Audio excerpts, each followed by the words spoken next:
Hey, hey! Good morning! Good morning!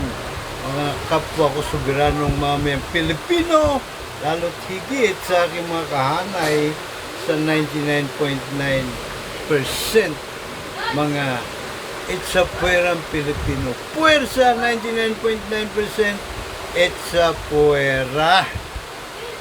Ano nangyari yun?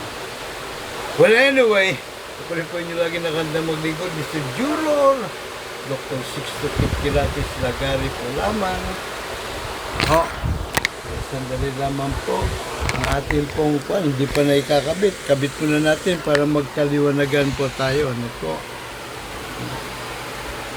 PhD! Public Administration Honoris Causa. So, lumaki po ako sa paniniwala na ang Semana Santa o mahal na araw ay simbolo o ating pong ginugunita ang pagtubos sa atin ng Panginoong Hesukristo. Tinubos di umano po tayo sa ating mga kasalanan. Well, nga ba? Ngunit kalaunan sa aking pagkilatis nung ako po'y medyo senior citizen na ano po, o kaya bago pa ako maging senior citizen papunta na, abay akin po napagtanto akin po napagtanto na ito palang Semana Santa ay dapat sinisimbolo ay kalayaan. Opo, for the second time, nagpadala ng sugo ang dakilang manlilikha. Opo, at ang kanyang pinadala para palayain, hindi lamang po itong mga Israelitas, bagkus ang buong sambayanan. Lahat po ng mga mamayan, lahat po ng kanyang nilikha sa mampanig na mundo, gusto po niyang lumaya sa pagiging alipin ng dayuhan man o sariling kababayan. Ito po ang simbolo. At syempre, tinuruan din po tayo kung paano po natin mapapanatili ang pagiging malaya po natin. At kung paano po natin tugunan ang kanya pong utos, be your brothers and sisters keeper. Well, patutunayan ko po sa inyo. At bahala na po kayo humusga kung ako ay may tama o talagang tama. Kaya naman po atin lamang pong isalansan ang ating pong mga materialis puertes o ang ating pong mga batayan sa ating pong tinuran. Ito na. Dito natin ilalagay para ano nga dito, bakit ganyan nang ikalaki? Ayaw mo na. Lumiit. Lumiit nga talaga. Pero pag nilagay mo yan dyan at pinalapad mo, iyon. So, umpisahan po natin, siguro ang ating balitaktakan, ang ating kilatisan kay Moses. Sana si Moses? Lumabas ka na, Moses. Dito siya napunta. Okay. So, yan. Moses. Sa Red Sea. Siya po ang unang sinugo ng dakilang manlilikha. Moses, pasyalan mo nga muna yung Ehipto. Magliliwaliw ka muna doon sa Egypt. Yung ating mga nilikha doon, the chosen race. Sabi gano'n, Pero may mga nagsasabi, ang talagang chosen people daw, mga Pilipino. Well, anyways, palagay ko naman, wala namang tinitingnan at tinititigan ng dakilang manlilikha Lahat po tayo sa kanyang mga mata, pantay-pantay. Di po ba? So sabi niya, punta ka muna doon. Palayain mo yung mga Israelita doon na inaalipin sa Ehipto. So napunta siya. At syempre sa gabay at patnubay ng Panginoon, siya po yung nagtagumpay. At yun nga, nung na sila ay paalis na ng Egypt at tinugi sila ng Pero, dumaan sila sa Red Sea. Wala nyo kung anong orasyon ang sinabi ni Moses. Hindi nyo alam. Ako meron akong naiisip eh. Malamang sinabi niya, Red Sea, divided by two. Yan, Tapos, nung makaalpas na yung mga Israelitas, Red Sea, together again. Nalunod yung mga tawa ng Pero, ano po. Medyo nakakalungkot din kasi, mga nilikha din ng Panginoon yun eh. Pambirang patiso. So, yan yun ang unang sugo. At pagkatapos nga, ito na ang Panginoong Hesukristo na. Ibalik natin siya kasi andito na kanina yun. Yan ang Panginoong Hesukristo ay ipinako sa krus. At kung noon ang paniwala ko talaga ay para tubusin tayo sa ating mga kasalanan, kasi iniisip ko kung tayo ay kanyang tinubos, o tinubos niya ang ating mga kasalanan, kanino niya tayo tinubos? Sa demonyo ba? Ibig sabihin, mga demonyo na may hawak na ating kaluluwa ng mga panahon ngayon, kaya tinubos niya na kanyang buhay. Paano ba? Kanino niya tayo tinubos? Sa dakilang manlilikha, sa Diyos Ama.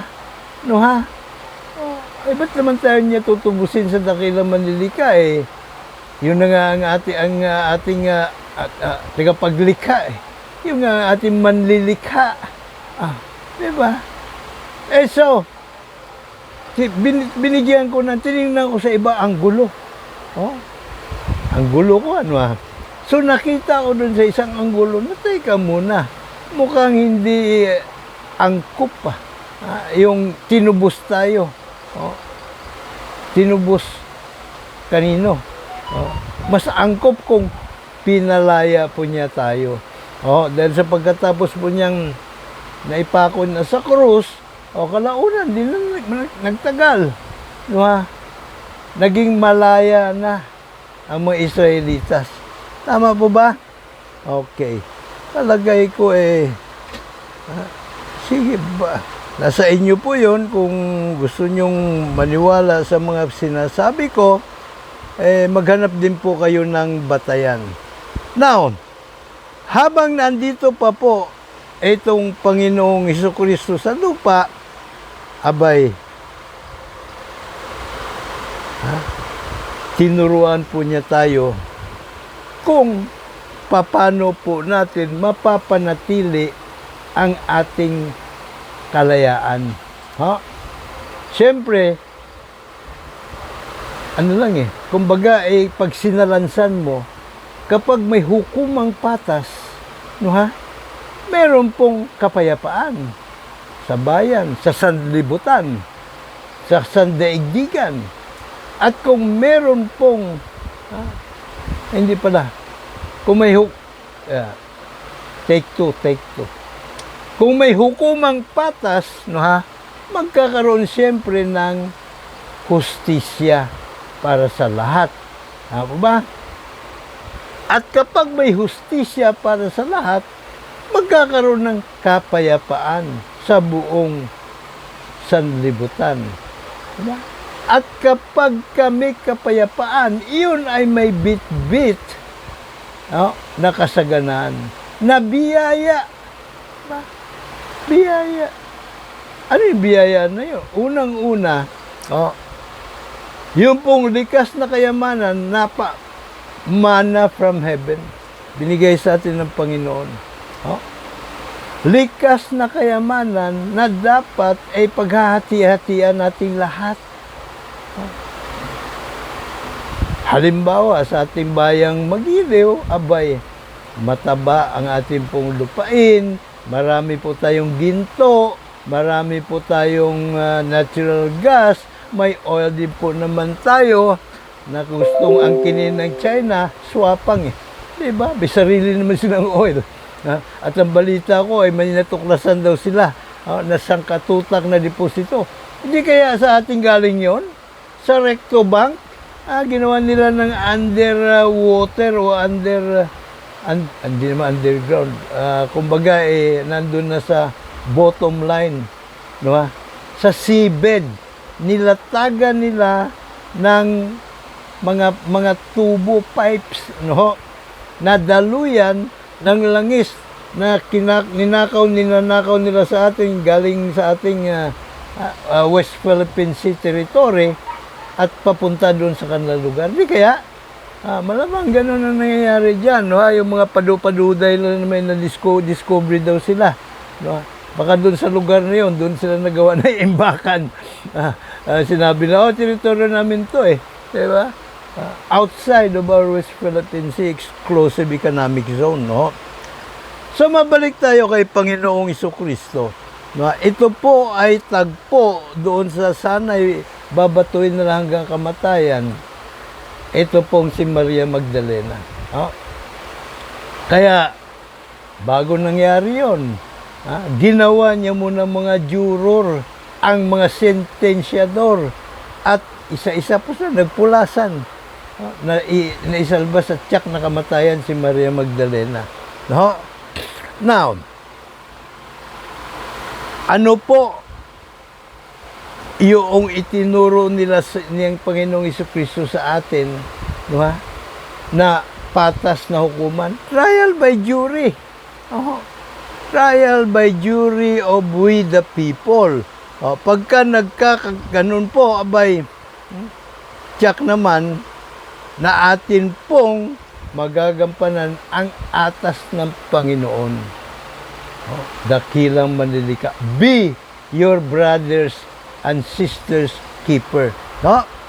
Katulad nitong batang hapon na ito. No? Yung kanya pong kapatid ay, nasa likod niya. Bit-bit niya. Patay na po itong kapatid niya na ito. Ito po ang pamusong kwento ukol sa larawan na ito. No, ha? Panahon daw ito ng digmaan. No, ha? At yung kapatid niyang namatay na, talagang nilagay niya sa kanyang likod at dinala niya doon sa libingan. At sinabi ng isa sundalo doon, "Boy, mukhang mabigat siya kapatid mo, di ba? Kanina ka pa. Pwede ba buhatin ko na?" Sabi niya, "Okay lang po." Di naman siya mabigat eh. "He ain't heavy. He's my brother." Sabi, gano'n, ha? So, magagampanan po natin ang utos ng Panginoon to be our brothers and sisters keeper kapag po tayo ay mga juror sa hukuman trial by jury. Malinaw po yan. Sobrang linaw. Now, medyo may nakalag... ito.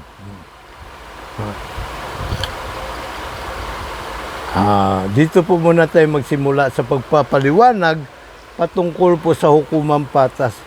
Ito po ay paglilitis doon kay Socrates, yung isa pong philosopher sa ancient Greece, no? Ito ay sa pagitan ng 5th and 4th century BC, before Christ, kaya nga paurong bilang between 5th, kalagitnaan ng 5th at 4th century BC, ano po. Ito si Socrates, ang akusasyon laban sa kanya ay heresy. Hindi daw po niya kinikilala ang kanilang mga Diyos. Marami po silang kinikilalang Diyos. 12 yata yun, kung di ako nagkakamali. Andun si Apollo, andun si Venus, the goddess of love, at kung sino-sino pa. Ito si Socrates, ang tinuturo sa mga bata, alam nyo yung ating dinadakila, sinasambang Diyos. Diyosan, hindi naman talaga totoong Diyos yan eh. Meron talaga anyang isang Diyos at isa lang yun. No, ha? So, kabira, no, ha? may batas noon sa atin si Greece, na pagka ganyan hindi mo kinikilala ang mga Diyos-Diyusan nila, ay magkakaroon ng dilobyo. So lahat tayo mapapahamak. Kaya parusang kamatayan, yung pong parusang kaakibat ng hindi pagkilala.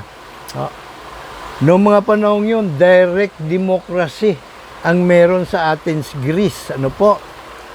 Dito, ang jurors dito, randomly selected, lahat po ng Athenians, kwalipikado maging juror.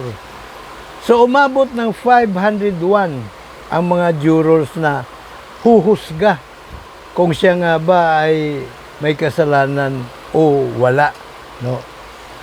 Pati po yung paggagawa ng batas, yung mga Athenians, di po, 18 anyos 18 ba o barang 30 anyos patas yata sa kanila ng mga panahon yun eh.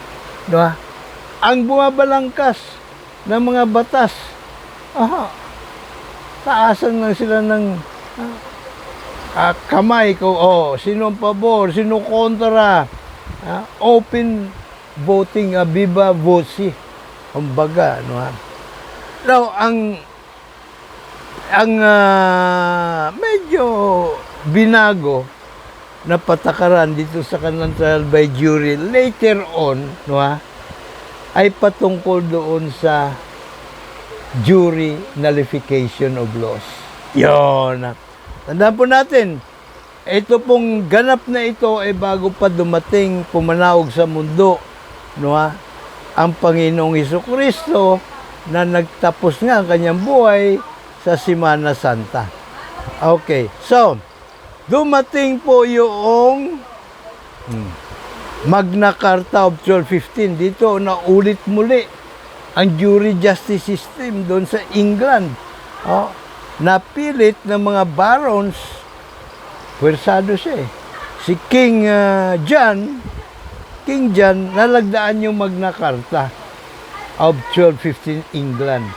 Ang Magna Carta po ay the Great Charter of Freedom. Yan po ang precursor ng Bill of Rights ng United States, na kinopya din naman natin. Yan, kasi nung araw, ang mga Briton, wala isang karapatan, wala eh. Diba? Kasi ang hari, kung ano yung sasabihin niya, yun yung batas. Diba? Pero doon sa Magna Carta, nakalita niya doon ang 63 mga karapatan ng mga Briton. Halimbawa, nung araw, pag gusto mo mag-asawa, kailangan ka magpaalam sa kahari o sa kanyang ayudante, yung kanyang naghari-arian, nilalagay niya maghari-arian sa mga, yung mga governors niya. Diba? At may batas doon sa kanila, na yung governor ang unang titikim doon sa babae sa ikakasal. Pag kinasal ka ngayon, pagkatapos ng kasal, kikidnapin na, dadamputin na ng mga bataan ng gobernador ang bride, at medyo isang gabi lang naman, kinabukasan ibabalik na. Yung po mga byuda ng mga barons, itong mga elite sa kanila, yung mga Panginoong may lupa, yung mga byuda nila, sila ay namayapa, hari din ang mga nagdidesisyon kung sino ang mapapangasawa niya. Yung po mga ari-arian ng namayapa, kinukumpiska pabalik ng hari. At yun ay inapag nila isa-isa doon sa 63 mga karapatan. Isa pang matindi doon, siyempre, ang mga judges, siyempre, mga bataan ng hari, sila yung humuhusga. Kung tama, ano ang tama, ano ang mali. At pag sinabi ng hari na, wala makialam dyan sa mga usaha, ako lang ang pwede humuli at kumatay niyan. Diba? Mukhang masarap yata, tapang usa, no? Diba? Isa sa mga paborito ng hari. At ang pinakamatindi na bahagi ng Magna Carta, yung pang 39. Ha?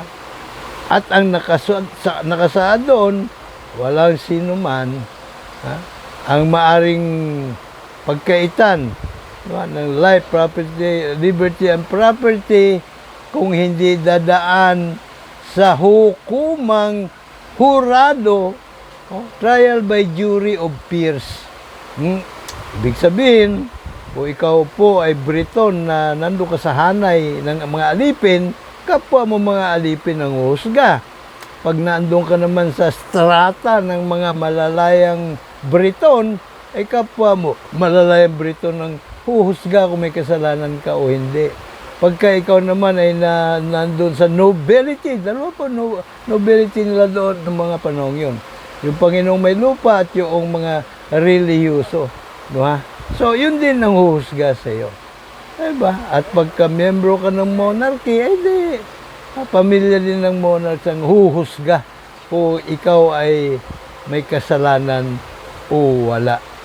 So, yun pong pang 39 karapatan, yun po susi kung bakit ni isa sa iba pa nilang mga karapatan hindi maaring babuyin, hindi maaring yurak-yurakan, apak-apakan ng hari. Kasi hindi na siyang huhusga, hindi na rin yung kanyang mga huwes. Diba? Hindi na. Mga Briton na mismo, mga mamamayan na. Diba? So, ang hari, subject to the law na rin siya. Diba ba? Gano'n, diba? O ngayon, itong trial by jury ng Great Britain nung araw, minana ng kanyang mga kolonya. Ang kolonya niya rito sa atin, ano ba? Singapore, Malaysia, ano pa? Singapore, Malaysia, Hong Kong, ayan ha? India, at sa marami pang iba pang mga nasasakupan niya, including Canada and Australia, no, and United States of America. Minana nila yung trial by jury of the people, by the people, for the people. Yan, tingnan mo mga unlad silang bansa, di ba? No? Ang South Korea naman ay nag-dry run sa hukuman trial by jury noong pong 2007. 5 years. Dumating ang 2012, nag-full blast sila. Diba? So, ang yayaman na ngayon ng mga South Koreans. Dahil po yan sa karapatan nila sa trial by jury. Fast forward po tayo, dumating po yung, ito. Yan. Dumating po yung Philadelphia Convention. Kung saan, imbis na patatagin lang nila, yung pong kanilang samahan, yung parang kuwan lang yun eh. Parang parlamento lang yung ang kanila dating Continental Congress ba? Anyway, imbis na palakasin na dapat nilang kanilang mga people's militia ng bawat colony, may nag-suggest. Sabi niya, ba't din man tayo gumawa ng ating saligang batas? Di ba? Buhay na lang natin ng United States of America. So, ayan, balitaktakan. No, ha? Hanggang sa, malapit na sila matapos, may nagtanong kay Thomas Jefferson, isa sa mga founding father. Sabi niya, Mang Tomas, hindi yung sarsa ni Mang Tomas, ha? Si Thomas Jefferson yun. Mang Tomas, katakot-takot na poder ang binigay natin sa ating magiging Pangulo. Paano na lang kung ungas yung may elect natin Pangulo? Tulad ni Donald Trump. Wala pa, hindi pa. Isa hinagap, wala pa, hindi pa naisip na ganun ka. May uusbong na ungas ng pangalan ni Donald Trump. Sabi ni Thomas Jefferson, simple lang kanya. I consider, sabi niya, aking ipinagpapalagay ng trial by jury pa lamang ang angkla na naisip na ng tao upang rendahan ng alimang gobyerno sa mga prinsipyo ng saligang batas. Tama. Kasi namanan nila yung trial by jury din sa Great Britain, no ha? Ngayon, nung inumpisa na nila yung balitaktakan, ni isa sa mga delegado, siyempre walang alam kung ano ipapalaman sa United States Constitution. Bukod na lamang sa isang probiso na lahat sila ay nagkakaisa. Dapat naroon ang hukumang hurado ng mga mamamayan. Diba?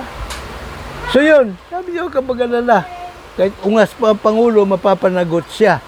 Nakita niyo ang beauty ng trial by jury. At hanggang ngayon, muli na namang nagkakasubukan. Kita mo si Trump, convicted na, di ba? Oh. Ngayon, pagka siya ay gumawa pa rin ng kabulastugan at ilang beses na siyang sumemplang, ha? Yung kanyang mga executive order, ilang beses na sumemplang. Ano ha?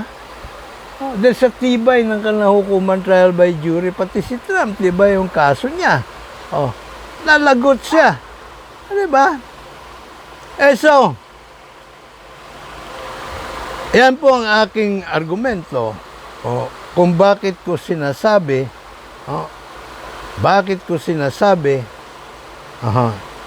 na yung pong Semana Santa ang talaga pong dapat na kumbaga sa larawan, iguhit, kumbaga hubog niya, kulay niya, ito po ay kalayaan. Kalayaan para sa lahat ng nilikha ng Panginoon. No? Kalayaan mula sa mga naghahari-harian. Siya man po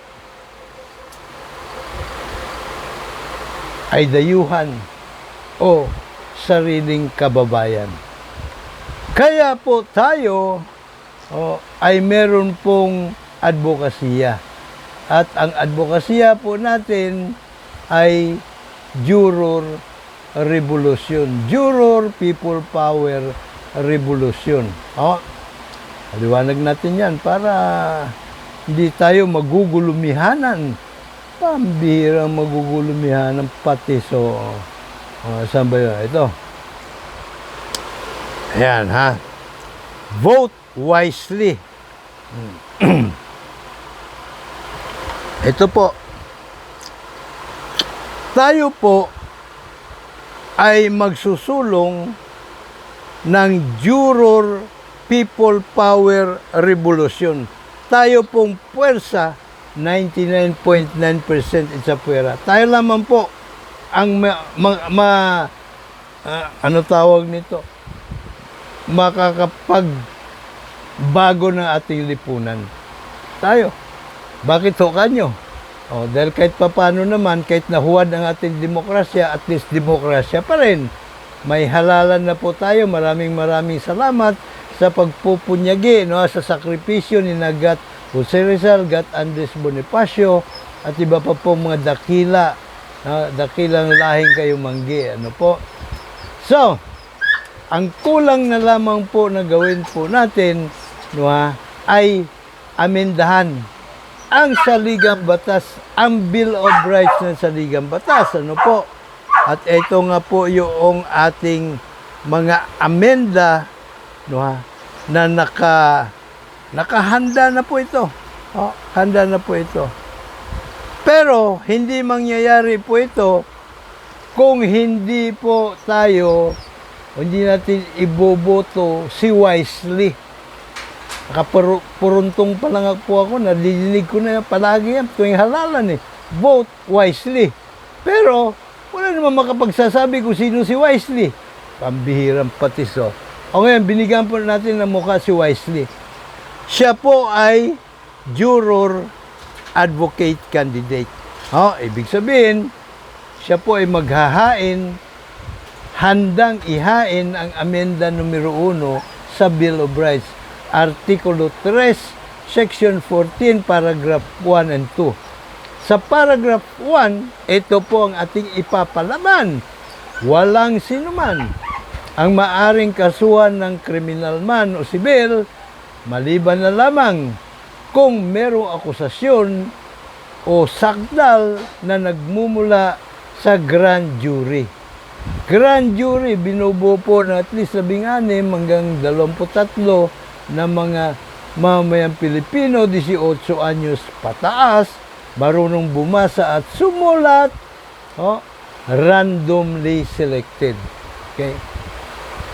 Doon naman po sa paragraph number 2, ang palaman, lahat ng akusado bibigyan ng mabilis, pampubliko at patas na paglilitis sa hukumang trial by jury o hukumang hurado soberano nating mga Pilipino, 18 anyos pataas, marunong bumasa at sumulat, randomly selected. So lahat po tayo kwalipikado. Unang sigwada, loterya. Irarapol po mga pangalan ng lahat ng 18 anyos. Sa pangalawang sigwada, sasalain po ng prosecutor, ng defense lawyer at ng judge. Pagtatanungin nila yung mga prospective jurors para mapagtanto nila kung sino sa mga iyon ang walang kinikilingan sa magkabilang partido. Magtatanong sila ng mga kakarampatang katanungan para mapagsino po nila yung mga prospective jurors. And so, ayan po ang ating pong ihahain.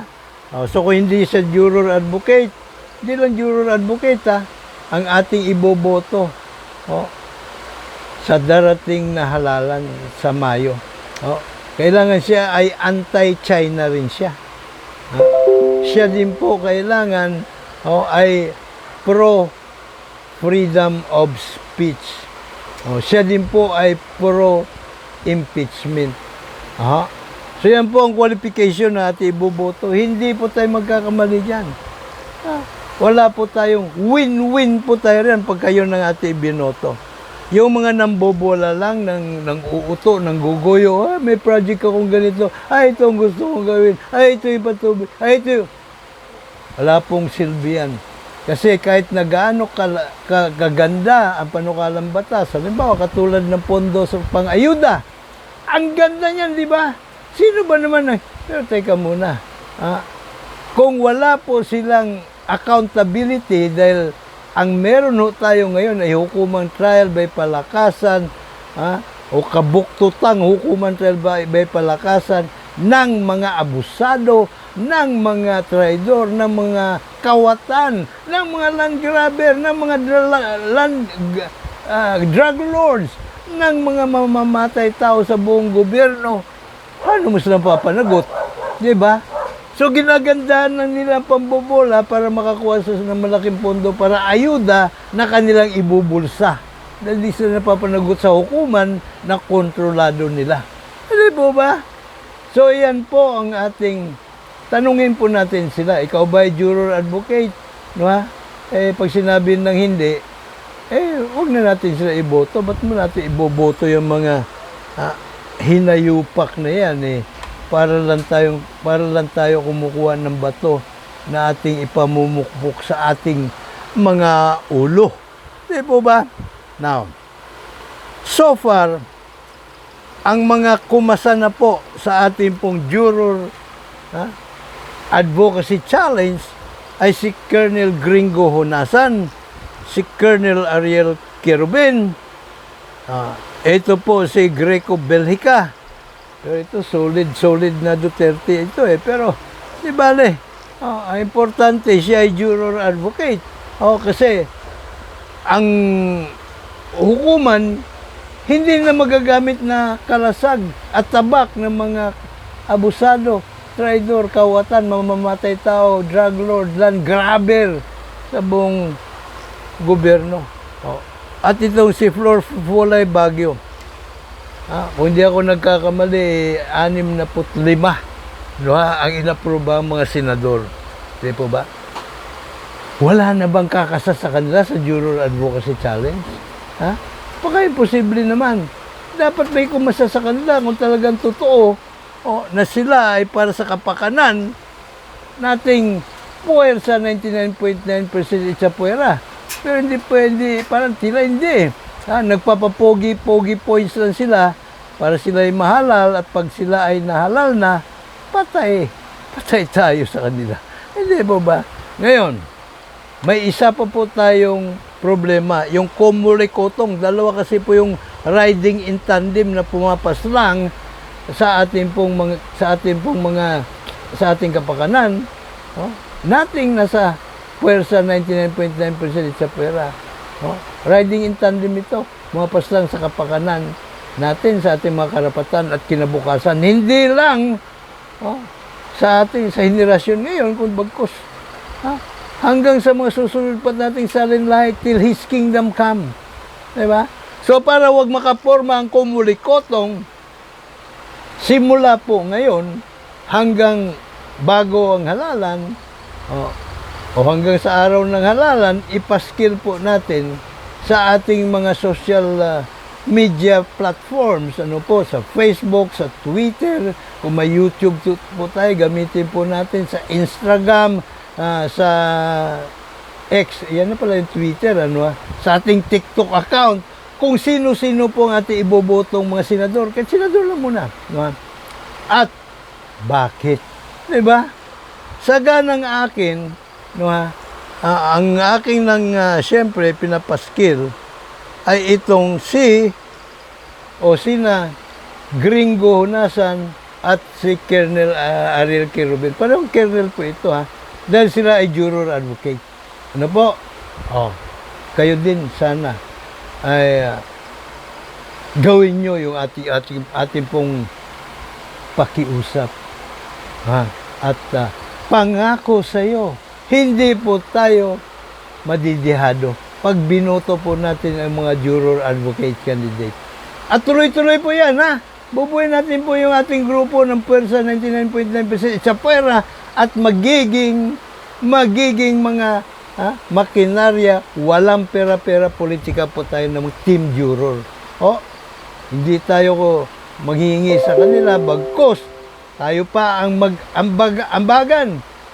5 piso lang, solve na yan. 10 piso ba, napakamaganda na yan. Milyon-milyon tayo mga itsapwera Hindi po ba? So, sa araw ng halalan, pagkatapos natin iboto, ipaskil din natin sa ating mga social media accounts kung sino yung ating ibinoto. Ang suhestyon ko, gumawa na tayo ng kodigo, listahan kung sino ibinoto nating senador. At i-picturean natin, i-upload sa ating mga social media platforms. Para hindi makaporma itong kumulikotong. Otherwise, mapapalautan na naman tayo. Tuloy-tuloy ang maliligayang araw ng mga hinayupak na to, samantalang tayo nagdarahop, kakawag-kawag sa komunoy ng kahirapan ng marami sa atin. Ang mga OFWs po natin, isang paa na sa hukay na, ang isang paa na sa ospital. Po? Sila po, biktima din. Well, marami tayo, 99.9% nga tayo Biktima nitong iilang mga abusado, mga traidor, mga kawatan, land grabber. Ito pong mga drug lord, mamamatay tao sa buong gobyerno. Siyempre, bukod dyan, meron pa po tayong mga magagandang panukala. At yan ay i-discuss po natin sa mga susunod na panahon. So, malinaw. Dapat lang malinaw, po? Okay. So, hanggang dito po muna ang ating palatuntunan. Good Juror Morning muli po. Ako pa rin po, inyo lagi nakandang maglingkod, Mr. Juror, Dr. Sixto Kitkilatis Lagari po lamang. And dapat lang, Juror tayo. May God bless us all. May God bless Philippines.